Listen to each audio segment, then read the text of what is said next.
Big boss വളരെ popular ആയിട്ടുള്ള ഒരു ഷോ ആണ് അല്ലേ, ഒരുമാതിരിപ്പെട്ട എല്ലാ ആൾക്കാരും കാണാനുള്ള ഒരു ഷോ ആണ്. പക്ഷേ ഞാൻ അതിൻ്റെ ഒരു ബിഗ് ഫാൻ ആണെന്ന് പറയാൻ പറ്റില്ലായിരുന്നു. കഴിഞ്ഞ സീസണുകളൊന്നും ഞാൻ കണ്ടിട്ടില്ല. ഈ പ്രാവശ്യം ബിഗ് ബോസ് തുടങ്ങിയപ്പം ഞാനും എന്തും വിചാരിച്ചിരുന്നു ഒരുമിച്ച് അത് കണ്ടിട്ട് എന്തെങ്കിലുമൊക്കെ റിയാക്ട് ചെയ്യാം എന്നൊക്കെ വിചാരിച്ചിരുന്നു. പക്ഷേ ഞങ്ങൾ ആദ്യത്തെ എപ്പിസോഡ് കണ്ടപ്പോൾ തന്നെ നമുക്ക് ഒരുമിച്ചിരുന്ന് കാണാൻ അത്ര ഇൻട്രസ്റ്റ് ഉള്ള ഒരു ഇതായിട്ട് തോന്നിയില്ല. പിന്നെ ഇടയ്ക്കിടയ്ക്കൊക്കെ ഞാനിങ്ങനെ അറ്റവും വാലും അവിടെ ഇവിടെയൊക്കെ ഇരിക്കുമ്പോൾ വെറുതെ കാണുന്ന ഒരു രീതിയിലേക്ക് എത്തി. അതുകൊണ്ട് കുറച്ചിങ്ങനെ ഫോളോ ചെയ്തിട്ടുള്ള ഒരു ബിഗ് ബോസ് സീസണാണ് ഇത് എന്ന് എനിക്ക് തോന്നുന്നു. അപ്പോൾ എനിക്ക് കഴിഞ്ഞ ഇതിപ്പം ഏത് എപ്പിസോഡാണെന്ന് പറയാനൊന്നും എനിക്ക് അറിയില്ല, ഞാൻ മറന്നു. പക്ഷേ ഷാനവാസിൻ്റെ ഒരു ഫാമിലിയെ പറ്റി പറയുന്ന ഒരു എപ്പിസോഡ് ഉണ്ടായിരുന്നു. ആ എപ്പിസോഡിൽ ഷാനവാസ് പറയുന്നുണ്ട് ഷാനവാസിൻ്റെ ഫാമിലിയിലുണ്ടായ കാര്യങ്ങളെയൊക്കെ പറ്റി. അപ്പം ഷാനവാസ് അമ്മയ്ക്ക് ഹെൽത്തൊക്കെ കുറച്ച് കുറഞ്ഞു വന്നപ്പോഴത്തേനും ഷാനവാസിനോട് കല്യാണം കഴിക്കണം എന്നുള്ളൊരു കാര്യം പറഞ്ഞു തുടങ്ങി. ആൻഡ് ഒരുപാട് നോക്കി, പക്ഷെ ആരെയും ഇഷ്ടപ്പെട്ടില്ല. അങ്ങനെ ഒരു കല്യാണത്തിന് വന്ന് ഒരു പെൺകുട്ടിയെ കണ്ട് അവളെ ഇഷ്ടപ്പെട്ടു, അവളെ കല്യാണം കഴിച്ചു. സ്ത്രീധനോ അല്ലെങ്കിൽ സ്വർണ്ണമോ അങ്ങനെയൊന്നും ഉണ്ടായിരുന്നില്ല. ആ കുട്ടിയുടെ സിസ്റ്ററിൻ്റെ കല്യാണം കഴിഞ്ഞതേ ഉണ്ടായിരുന്നുള്ളൂ. അപ്പോൾ അവർക്ക് പ്രത്യേകിച്ച് സാമ്പത്തികമോ ഒന്നും ഇല്ല എന്ന് പറഞ്ഞിരുന്നു. ഒന്നും വേണ്ട, എൻ്റെ അമ്മയുടെ കൂടെ ഉണ്ടാവണം, എൻ്റെ അമ്മയെ നോക്കണം എന്നുള്ളൊരു കാര്യം മാത്രം പറഞ്ഞിട്ടാണ് ഒരു രൂപ വാങ്ങാതെ, ഒരിത്തിരി പോലും സ്വർണം വാങ്ങാതെ ഞാൻ അവളെ കല്യാണം കഴിച്ചത് എന്നൊക്കെ ഷാനവാസ് പറയുന്നുണ്ട്. അച്ഛൻ കുറച്ച് കണിശക്കാരനായതുകൊണ്ട് അതേ ഒരു രീതി തന്നെയായിരുന്നു അമ്മയുടെയും. അമ്മയും കണിശക്കാരിയായിട്ടുള്ള ഒരാളായിരുന്നു.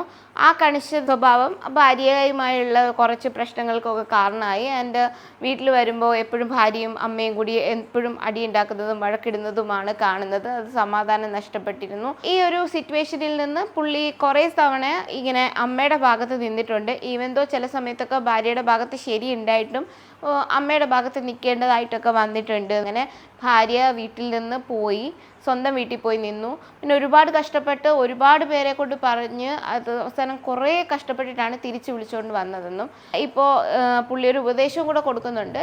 ആരെങ്കിലുമൊക്കെ ഈഗോ പിടിച്ചുകൊണ്ട് ഇപ്പോൾ ഫാമിലി കോർട്ടിലൊക്കെ കയറി ഇറങ്ങി നടക്കുന്നുണ്ടെന്നുണ്ടെങ്കിൽ നിങ്ങളുടെ ഈഗോ മാറ്റി വെച്ചിട്ട് നിങ്ങൾ സമാധാനത്തോടെ ആ വ്യക്തിയായിട്ട് സംസാരിക്കുക, കൂടെ ജീവിക്കുക.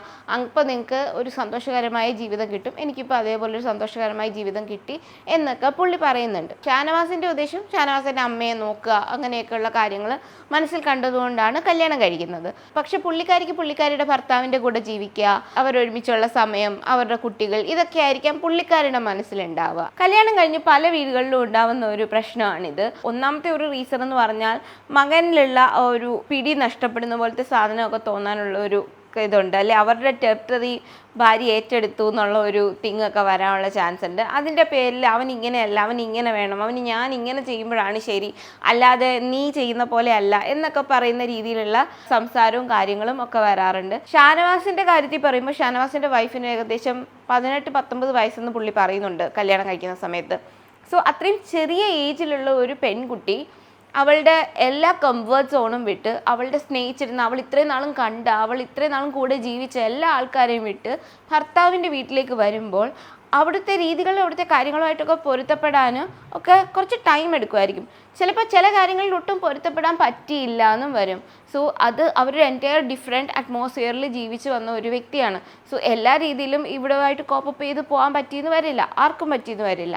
പക്ഷേ ഇതിനകത്ത് ഒരു കാര്യം മനസ്സിലാക്കേണ്ടത്, ഇതിൽ എല്ലായിടത്തും കിടന്ന് കഷ്ടപ്പെടുകയും ബുദ്ധിമുട്ടുകയും ഇവരുടെ ഇടയിൽ കിടന്ന് ടോർച്ചർ അനുഭവിക്കുകയും ചെയ്യുന്നത് ഈ പർട്ടിക്കുലർ പേഴ്സൺ ആണ്. അതായത് ഇപ്പോൾ ഷാനവാസ് ആണ്. അയാളുടെ ജോലിയിൽ പോലും ശ്രദ്ധിക്കാൻ പറ്റാത്തൊരു സിറ്റുവേഷൻ ഉണ്ടായി എന്ന് പുള്ളി പറയുന്നുണ്ട്. സോ അത്രയും ഹീറ്റഡ് ആണ് അവിടുത്തെ അവസ്ഥ എന്ന് പറയുന്നത്. പുള്ളിയുടെ ആ ഒരു ആറ്റിറ്റ്യൂഡ് ഫസ്റ്റ് ഓഫ് ഓൾ ശരിയായിരുന്നില്ല. കല്യാണം കഴിച്ചത് അമ്മയെ നോക്കാൻ വേണ്ടി ഒരു ആളിനെ കിട്ടണം എന്നുള്ള ഉദ്ദേശത്തിൽ കല്യാണം കഴിച്ചത് വാസ് റോങ്. അമ്മയാണെങ്കിലും അവർ പഴയ ആൾക്കാരല്ലേ, അപ്പോൾ അവർ കൂടുതലൊന്നും ചിന്തിച്ചിട്ടുണ്ടാവില്ല. അവരുടെ രീതിക്ക് പോയില്ലെങ്കിൽ അവർ പറയും എന്നുള്ള ഒരു ആറ്റിറ്റ്യൂഡായിരിക്കും. സോ ഇതിനകത്ത് പലപ്പോഴും ഭാര്യയുടെ ഭാഗത്ത് ശരിയുണ്ടായിട്ടും അമ്മയുടെ കൂടെ നിന്നു എന്ന് പറയുമ്പോൾ അവിടെ ന്യായത്തിൻ്റെ ഭാഗത്ത് നിന്നില്ല എന്നുള്ളൊരു സാധനം അവിടെ വരുന്നുണ്ട്. ഇതിനുള്ള ഒരു സൊല്യൂഷൻ എന്ന് പറഞ്ഞ് എനിക്ക് തോന്നിയിട്ടുള്ളത്, ഞാൻ ഇതിന് മുന്നേ ഒരു വീഡിയോയിലും പറഞ്ഞിട്ടുണ്ട്, കല്യാണമൊക്കെ കഴിച്ചു കഴിഞ്ഞ് കഴിഞ്ഞാൽ നമ്മളുടേതായ ഒരു ലോകം അവിടെ ബിൽഡ് ചെയ്യാൻ തുടങ്ങും. നമ്മുടെ ചുറ്റുമുള്ളവരെയോ നമ്മുടെ ക്ലോസ് റിലേറ്റീവ്സിനെയോ അല്ലെങ്കിൽ ഫാമിലീനെയോ ഒന്നും വേണ്ടാന്ന് വെക്കണം എന്നല്ല, പക്ഷേ നമുക്ക് നമ്മുടേതായിട്ടൊരു ഒരു ഒരു നെസ്റ്റ് ഉണ്ടാക്കണം. എല്ലാ ജീവജാലങ്ങളെയും എടുത്ത് നോക്കിക്കോളൂ, അവരെല്ലാം അങ്ങനെയല്ലേ, അവരവരുടേതായ ഒരു നെസ്റ്റ് ഉണ്ടാക്കും. സോ ഈ സെയിം തിങ് ഹ്യൂമൻ ബീങ്സിൻ്റെ കാര്യത്തിലും ഉണ്ടായിരിക്കണം.